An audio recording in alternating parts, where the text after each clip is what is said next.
4500 साल पहले इजिप्ट में एक ऐसा अजूबा बनाया गया जो आज के दिन तक लोगों को चौंका कर रख देता है। The great pyramid of Giza.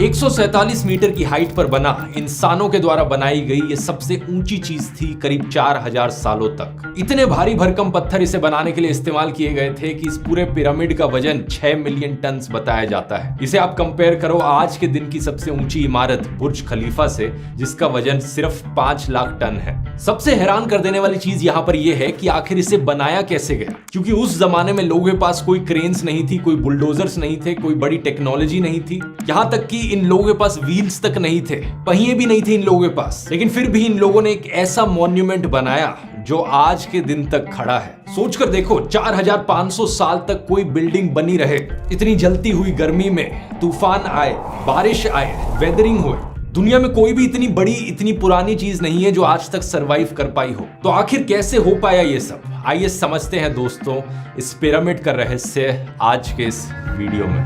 The Great Pyramid is arguably the most enigmatic structure on the face of the earth. Built around 2500 BC, it is the tallest structure on Earth for more than 3,500 years. Built as gargantuan tombs of shining white limestone, the pyramids were designed to hide dark secrets of the dead. इतिहास में दोस्तों हम जितना पीछे जाते हैं उतना ही मुश्किल होते जाता है श्योर शॉट पता लगाना कि एग्जैक्टली क्या हुआ था, कैसे हुआ था और कब हुआ था। तो अनुमान लगाया जाता है कि the great pyramid of Giza को बनाया गया था साल 2560 बीसी में फैरो खुफू के द्वारा। ये एंशिएंट इजिप्ट में जो राजा महाराजा होते थे हम उन्हें फैरो करके पुकारते हैं। फैरो खुफू की अगर स्पेसिफिकली बात करें तो हम इन राजा के बारे में ज्यादा नहीं जानते, बस इतना जानते हैं कि ये सेकंड राजा थे 4th dynasty of the old kingdom of Egypt के। एग्जैक्टली कितने सालों तक इन्होंने राज किया था इस पर काफी चर्चा होती है। हिस्टोरियंस कुछ एस्टिमेट लगाते हैं 23 साल, कोई कहता है 34 साल, तो कोई 60 साल से ज्यादा का समय भी बताता है। ये पिरामिड नाइल नदी के किनारे लोकेटेड है, उसके वेस्ट बैंक पर। और अगर आप फोटोज और वीडियोस में देखोगे आपको दिखेगा कि ये एक इकलौता पिरामिड नहीं है, इस जैसे दिखने वाले 2 और पिरामिड्स दिखते हैं, सेम जगह पर बनाए गए हैं। इन तीनों में से सबसे ऊंचा है the great pyramid of Giza, जिसे हम पिरामिड ऑफ खुफू भी कहते हैं। इससे छोटा है पिरामिड ऑफ खाफरे, जो सेकंड लार्जेस्ट पिरामिड है इजिप्ट में। कहा जाता है कि खुफू के बेटे खाफरे ने उसे बनाया। और तीसरा और सबसे छोटा पिरामिड है इनमें से द पिरामिड ऑफ मेनकौर है, बताया जाता है खाफरे के बेटे ने बनाया। उस जमाने में बनाए गए ये इकलौते मॉन्यूमेंट्स नहीं है, इसके अलावा है द ग्रेट स्फिंक्स, कई और बरियल टूम्स, कई और छोटे पिरामिड्स। टोटल में बताया जाता है 118 पिरामिड्स हैं, अलग अलग शेप्स और साइजेस के। इनमें से कई पिरामिड्स टूटकर वेदरिंग की वजह से मलबा हो चुके हैं, बहुत कम अच्छी कंडीशंस में बचे हैं, और शायद सबसे अच्छे वेल प्रिजर्व्ड यही 3 पिरामिड्स हैं, specially the great pyramid of Giza. क्या कारण था इन्हें बनाने के पीछे? वही कारण जो बहुत से और एंशिएंट मॉन्यूमेंट्स को बनाने के पीछे कारण था। इन्हें एक मकबरे के तौर पर बनाया गया था, ये एक टूम है। इनके फेरोस को यहाँ पर दफनाया गया है पिरामिड के अंदर। बात क्या है दोस्तों, एंशिएंट इजिप्शियंस आफ्टर लाइफ में विश्वास रखते थे। इनका मानना था कि मरने के बाद जिंदगी खत्म नहीं होती, बल्कि मौत के बाद हमारी आत्मा अंडरवर्ल्ड में जाती है, जहां पर भगवान हमारी आत्मा को जज करते हैं। जिन लोगों ने अच्छा किया है वो हमेशा के लिए जिंदा रहते हैं इस आफ्टर लाइफ में। और इस आफ्टर लाइफ के लिए प्रिपेयर करने के लिए जब इनके ये राजा, इनके फेरोज जिंदा थे तो ये अपने लिए टूम्स बनवाते थे। अपने लिए बहुत सा खाना, खजाना, ज्वेलरी, फर्नीचर, कपड़े, ये सारी चीजें वे अपने साथ पिरामिड के अंदर रखते थे कि आफ्टर लाइफ में काम आएंगे। तो इनके मरने के बाद इनकी बॉडीज को मम्मीफाई किया जाता था और वुडन या स्टोन कॉफिन्स में दफनाकर रख दिया जाता था। अब आप पूछोगे कि ये हमें कैसे पता चला कि पिरामिड को इन्हीं चीजों के लिए यूज किया जाता था? 2 बड़े कारण है दोस्तों। पहला तो ये कि इस जैसे ही और पुराने पिरामिड्स पर हमें लेख लिखे हुए मिले हैं, इस जैसे ही कॉफिन्स पर और ऐसे ही पिरामिड्स के अंदर टेक्स्ट लिखे हुए मिले हैं जहां पर बता रखा है कि ये लोग क्या करते थे। दूसरा, मेजॉरिटी ऐसे हिस्टोरिकल पिरामिड्स जो हमने पाए हैं इजिप्ट और सूडान के देशों में, उन्हें टूम्स की तरह ही इस्तेमाल किया गया है।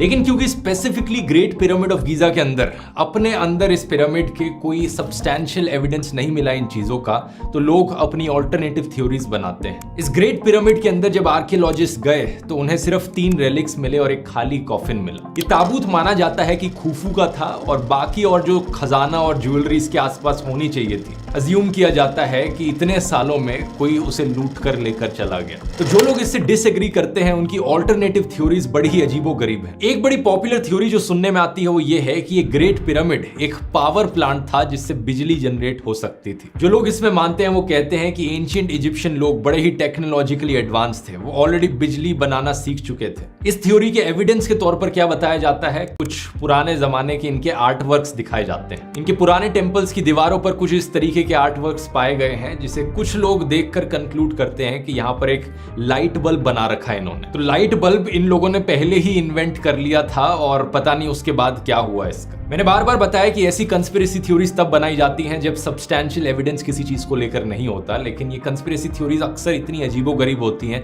कि इनका कोई लॉजिकल सेंस नहीं होता। अगर लाइट बल्ब सही में एग्जिस्ट करता था एंशिएंट इजिप्शियन के जमानों में तो आज तक उसका कोई एविडेंस क्यों नहीं मिला है। असलियत में दोस्तों ये आर्ट वर्क एक्चुअली में एक इजिप्शियन माइथोलॉजी की स्टोरी दिखाता है। ऐसी ही एक दूसरी पॉपुलर थ्योरी बताई जाती है कि ये पिरामिड एक्चुअली में अनाज स्टोर करने के लिए एक ग्रैनरी थी, एक बड़ा सा भंडार था। इस थ्योरी को प्रपोज किया था अमेरिकन पॉलिटिशियन बेन कार्सन ने साल 1998 में। उनके अकॉर्डिंग ये उनकी पर्सनल थ्योरी है, इन पिरामिड्स को एक्चुअली में जीसस क्राइस्ट के फादर ने बनाया था। My own personal theory is that कि ग्रेट पिरामिड ऑफ गीजा को एक मकबरे के तौर पर बनाया गया था। उस समय पर लोगों का मानना था कि जितना आलिशान मकबरा होगा, जितना ज्यादा हम खजाना रखेंगे, खाने के लिए चीजें रखेंगे, उतनी ही ज्यादा अच्छी बीतेगी हमारे राजा की आफ्टर लाइफ। लेकिन अब आते हैं सबसे बड़े सवाल पर, इन पिरामिड्स को एक्चुअली में बनाया कैसे गया। सही मायनों में देखा जाए तो यही एक्चुअली में दोस्तों सबसे मिस्टीरियस चीज है इन पिरामिड्स के बारे में। उस जमाने के लोगों ने कैसे यहाँ पर 137 मीटर ऊंची इमारत खड़ी कर दी जिसे इतने बड़े बड़े पत्थरों से बनाया गया है कि इन पत्थरों का अपने आप में वजन 2.5 टन से लेकर 80 टन के बीच में है। हर पत्थर को इतने बारीक तरीके से काटा गया है, इवनली काटा गया है, जब कोई काटने के लिए टूल तक मौजूद नहीं था। फिर इन पत्थरों को एक के ऊपर एक लगाकर कैसे रखा गया जब ये लोग पहियों का भी नहीं इस्तेमाल कर रहे थे। और ये सब इन्होंने कर दिखाया 20 सालों के अंदर अंदर। 20 साल ही दोस्तों टाइम स्पैन बताया जाता है जितना समय लगा इस ग्रेट पिरामिड ऑफ गीजा को बनाने में। तो कई थ्योरीज बताई जाती हैं इसको लेकर, और इस बारी मैं कंस्पिरेसी थ्योरीज की बात नहीं करूंगा जो बहुत ही अजीबोगरीब है। लेकिन इन थ्योरीज की बात करने से पहले एक बड़े मिसकंसेप्शन को देखते हैं जो लोगों के मन में होता है इन पिरामिड्स को लेकर। फिल्मों में अक्सर दिखाया जाता है कि इन पिरामिड्स को बनाते वक्त स्लेव लेबर का इस्तेमाल किया गया था। बड़े ही गरीब सर्वेंट्स यहाँ पर मजबूरी में काम करने लग रहे थे दिन रात, जिनके जो बॉस होते थे उन्हें रस्सियों से मारते थे, हंटर से पिटाई करते थे उनकी। याद है ना, किसी न किसी फिल्म में आपने ये जरूर देखा होगा। काफी समय तक लोगों को लगता था कि ऐसे ही स्लेव्स ने इन पिरामिड्स को बनाया है। एक 5th सेंचुरी BC में रहने वाले एक ग्रीक हिस्टोरियन थे हेरोडोटस करके, उन्होंने ही पहले इस थ्योरी को सजेस्ट किया था कि स्लेव्स ने इन पिरामिड्स को बनाया। लेकिन आज के दिन हम जानते हैं कि एक्चुअली में ऐसा बिल्कुल भी नहीं था। जो लोग इस पिरामिड को बनाने के लिए काम कर रहे थे वो हाईली स्किल्ड लेबर्स थे। उनको भूखा रख के मारा पीटा नहीं जाता था, बल्कि उन्हें अच्छे से खाना खिलाया जाता था।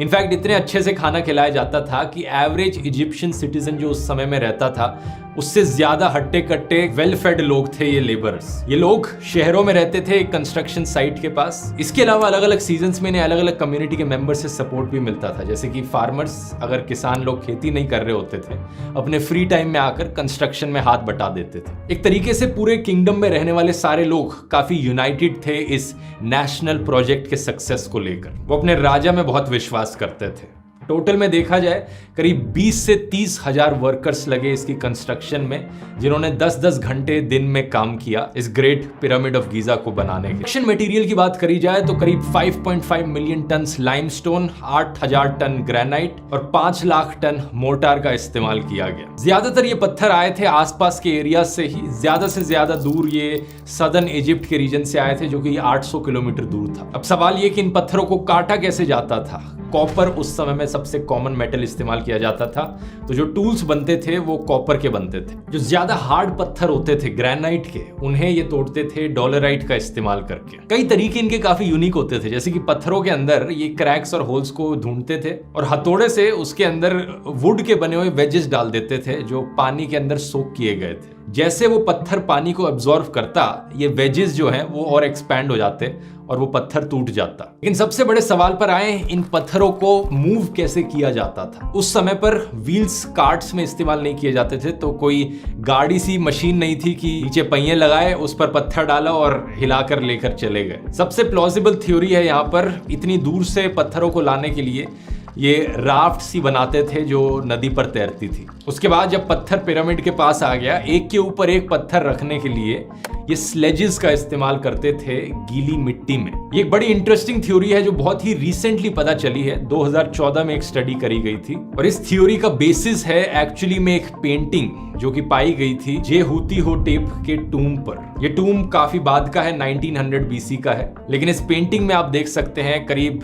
170 लोग एक स्टैचू को घिसटा कर ले जा रहे हैं एक स्लेज पर और रस्सियों का इस्तेमाल कर रहे हैं इतनी भारी चीज को खींचने के लिए। इस पेंटिंग में ध्यान से देखेंगे तो आपको देखेगा कि कैसे एक आदमी स्टैचू के सामने पानी गिराने लग रहा है रेत के ऊपर। शुरू में आर्कियोलॉजिस्ट को लगा कि ये कोई रिचुअल का जरिया होगा, कोई ट्रेडिशन होगा इनका सामने पानी गिराना, लेकिन जब फिजिसिस्ट डैनियल बॉर्न और उनकी टीम ने इसे टेस्ट आउट किया तो पता लगा रेत में एक सर्टेन अमाउंट ऑफ पानी अगर मौजूद होगा तो जमीन पर और जमीन पर घिसटने वाली चीज का जो फ्रिक्शन है वो काफी हद तक कम हो जाता है। ये रेशियो काफी बारीक है, करीब 2 से 5% पानी सैंड में। इसकी मदद से गीले रेत में चीजों को ड्रैग करना काफी आसान हो जाता है। अब अगला सवाल यहाँ पर उठता है, आप पूछोगे अच्छा चलो मान लिया पत्थरों को धक्का मारकर इधर से उधर रेत में ले जाया जा सकता है, लेकिन पत्थरों को एक दूसरे के ऊपर कैसे रखा जा सकता है? इतने भारी वजन को आखिर में कैसे उठाया जाए बिना मशीनों का इस्तेमाल करें? अब आमतौर पर पुलिस का एक सिस्टम बनाया जा सकता है इसे उठाने के लिए, लेकिन मैंने जैसा आपको बताया जो व्हील था वो इस समय पर 4th डायनेस्टी के दौरान एग्जिस्ट नहीं करता था इजिप्ट में। एग्जिस्ट करता था लेकिन उसे सिर्फ पॉटरी के लिए इस्तेमाल किया जाता था। तो इसका जवाब है यहाँ पर दोस्तों एक रैम्स का बड़ा ही अनोखा सिस्टम बनाया गया। साल 2015 में इंग्लिश और फ्रेंच आर्कियोलॉजिस्ट की एक टीम ने एक 4500 साल पुराना वुडन रैम्प अनकवर किया एक क्वारी से। तो स्कॉलर्स ने कहा कि एक इस तरीके का रैंप बनाया गया होगा उस समय पर जो कि एक स्ट्रेट स्लोप था ग्राउंड से लेकर टॉप तक। इस स्लोप के ऊपर पत्थरों को धक्का मारने के लिए इन्होंने एक सिस्टम यूज किया जहां पर इन्होंने लकड़ी के डंडे गाड़ दिया इसके आसपास। फिर इन्होंने रस्सियों का इस्तेमाल किया उन डंडों के अराउंड उस पत्थर को ऊपर खींचने के लिए, कुछ इस तरीके से जैसा आप आर्ट वर्क में देख सकते हैं। इसे सजेस्ट किया गया था फिजिसिस्ट जोसेफ वेस्ट के द्वारा साल 2014 में। इस थ्योरी के अकॉर्डिंग पिरामिड का हर एक लेवल कंप्लीट करने के बाद इन लोगों ने एक नया स्लोप बनाया होगा और ताकि स्लोप का एंगल ज्यादा ना हो ये स्लोप को पीछे तक ले गए होंगे, यानी स्लोप को ज्यादा पीछे से शुरू करे बनाना ताकि ज्यादा टिल्ट ना आए उस स्लोप में। इसके अलावा एक दूसरी थ्योरी कहती है कि इन्होंने एक लीवर्स का सिस्टम इस्तेमाल किया होगा पत्थरों को एक के ऊपर एक रखने के लिए। ड्राइंग्स में देखिए किस तरीके से काम करता है। बेसिकली एक मिडिल पॉइंट ले लिया जिसकी हाइट थोड़ी सी ज्यादा हो, उसके ऊपर एक डंडा लगाया और डंडे के दूसरी तरफ कुछ वजन डाला और उसको फिर घुमाकर ऊपर प्लेस कर दिया। स्कॉलर्स का मानना है कि ऐसा ही एक सिमिलर सिस्टम जिसका नाम इन्होंने दिया है शाडूफ इजिप्ट में एग्जिस्ट करता था हजारों सालों से। इस मैकेनिज्म का ये लोग पानी निकालने के लिए भी इस्तेमाल करते थे नाइल नदी से अपने खेतों को इरिगेट करने के लिए। ये दोनों थ्योरी सुनने में काफी अच्छी लगती हैं, लेकिन प्रॉब्लम आ जाती है यहाँ पर कंस्ट्रक्शन टाइम। हम जानते हैं कि पिरामिड्स को 20 सालों के अंदर अंदर कंप्लीट किया गया था। अब 20,000 लोग अगर एक एक करके यहाँ पर पत्थर इस तरीके से ट्रांसपोर्ट करेंगे तो हर 3 मिनट पर एक एक पत्थर यहाँ पर प्लेस किया जाना चाहिए साल के हर एक दिन पर, जो कि काफी अनलाइकली लगता है कि इतनी स्पीड से इन्होंने काम किया होगा यहाँ। एग्जैक्टली यही रीजन है दोस्तों कि आज के दिन तक ये चीज एक बड़ी मिस्ट्री है। ये दोनों थ्योरी सुनने में ठीक लगती हैं लेकिन पूरी तरीके से एक्सप्लेन नहीं करती कि एग्जैक्टली क्या हुआ यहाँ पर। हम यहाँ पर ये जरूर जानते हैं कि शुरू की कुछ जो पिरामिड की लेयर्स हैं उन्हें बिना किसी मोर्टार यानी बिना किसी गारा के प्लेस किया गया था, लेकिन ऊपर की लेयर्स में मोर्टार जरूर ऐड किया गया था जिसकी वजह से स्टेबिलिटी बढ़ती है स्ट्रक्चर की। और यही कारण है कि इतने हजारों सालों में कई भूकंप भी आ गए, अर्थक्वेक्स आए, फिर भी ये पिरामिड ऑफ गीजा आज के दिन तक खड़ा है। वैसे इस मोर्टार के बारे में भी एक मिस्ट्री है। साइंटिस्ट ये जरूर जानते हैं कि इसकी एग्जैक्ट केमिस्ट्री क्या है, लेकिन साइंटिस्ट इसे दोबारा से बना नहीं पाए। फाइनली कंस्ट्रक्शन की आखिरी स्टेप पिरामिड की जो बाहर की लेयर थी वो बड़े ही फाइन वाइटिश लाइमस्टोन से बनी थी, जिसका मतलब यह है कि जब भी यहाँ पर सनलाइट आती थी